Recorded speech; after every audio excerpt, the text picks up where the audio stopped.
Hello viewers, আসসালামু আলাইকুম। আমার ইমাটি বাংলাদেশ চ্যানেলটিতে আপনাদেরকে স্বাগত। দর্শক, আজকে আমার আলোচনার বিষয় হলো যে আমরা অনেকেই ফসল করি, বিভিন্ন ফসল করি, ফল গাছ লাগাই, অনেক কিছুই করি, কিন্তু এই ফসলে বিভিন্ন রকমের সার দেওয়া প্রয়োজন। আমরা জানি না যে কোন সারে কি কাজ, বা কোন সার বেশি দিলে কি হয়, কোন সার কম দিলে কি হয়। বাংলাদেশে অনেক ধরনের সার আছে, তো কোন সারে কি কাজ, কোন সারের অভাবে কি কি রোগ হতে পারে, বা কোন সার বেশি প্রয়োগ করলে কি কি ক্ষতি হয়, সে সম্পর্কে A to Z আলোচনা করব। তো ভিডিওটা না টেনে সম্পূর্ণ দেখবেন, আর যারা এখন আমার চ্যানেলে নতুন তারা দয়া করে চ্যানেলটি সাবস্ক্রাইব করবেন। দর্শক, আজকে আমি আলোচনা করব MOP সার বা পটাশ সার সম্পর্কে।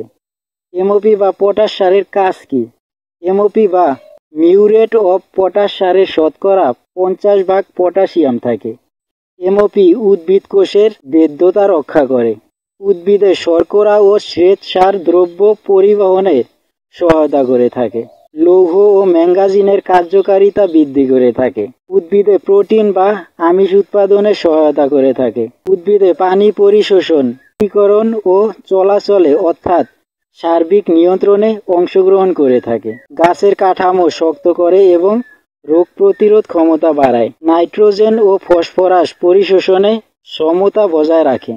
তো এই MOP বা পটাশ সারের ঘাটতিজনিত রোগগুলো কি বা লক্ষণগুলো কি কি, কিভাবে জানবো যে এই সমস্যার কারণে আমরা পটাশ সার ব্যবহার করতে হবে। গাছে পটাশ সারের ঘাটতি দেখা দিলে পুরাতন পাতার কিনারা থেকে বিবর্ণতা শুরু হয়, পরে পাতার আন্তঃশিরায় বাদামি বর্ণের টিস্যু দেখা যায়।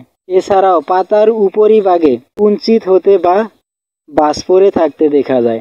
গাছ বিকৃত আকার ধারণ করে এবং গাছের ছোট আন্তঃপর্ব সহ বৃদ্ধি কমে যায়। পরবর্তীতে প্রধান কাণ্ডটি মাটির দিকে হেলে পড়ে, গাছে পোকামাকড় ও রোগবালাইয়ের আক্রমণ বেড়ে যায়। তো পটাশ সারের পরিমাণ বেশি হলে এর সমস্যাগুলো কি কি হতে পারে?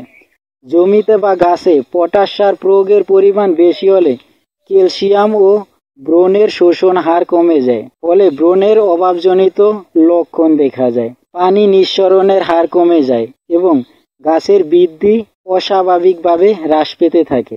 দর্শক, ভিডিওটা এই পর্যন্ত। ভিডিওটা যদি একটু হলে ভালো লাগে আপনাদের কাছে বা একটু হলে উপকার হয়, তাহলে দয়া করে চ্যানেলটি সাবস্ক্রাইব করবেন, লাইক করবেন, কমেন্ট করবেন। ধন্যবাদ সবাইকে।